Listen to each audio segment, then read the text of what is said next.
আসসালামু আলাইকুম বন্ধুরা, কেমন আছেন সবাই? আশা করি সকলে ভালো আছেন।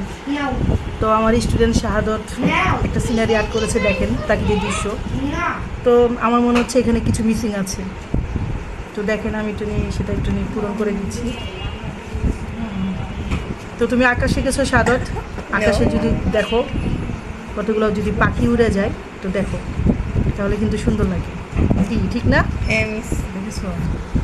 তারপর তুমি দেখো, তুমি তো পেন্সিল দিয়ে তো আর্ট করছো, ঠিক না? তুমি হাইলাইট করো না, হাইলাইট করো।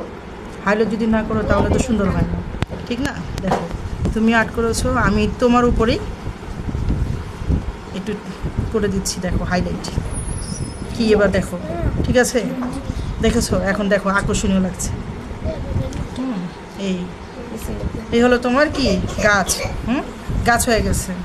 এখন তুমি যে ঘর করেছো, দেখো ঘরের জানালা দরজা কিছু বোঝা যাচ্ছে, বোঝা যায়? দেখো তুমি, কলম না কোনো কলম ইউজ করবো না, এখানে কোনো কলম ইউজ হবে না। কলম দিলে তো বোঝা যাবে যে এটা কলম। দেখো এই তুমি করেছো জল কালার।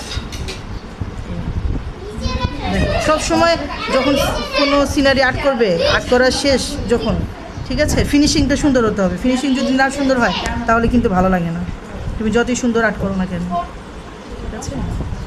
এই দেখো ফিনিশিং, দেখছো? এই তোমার এই যে পানিটা বেশি হয়ে গেছে রঙে, এই জন্য বেশি ফুটে না, ঠিক আছে? আর এখানেও তুমি যদি কিছু দিতে, তো দেখো ফিনিশিংটা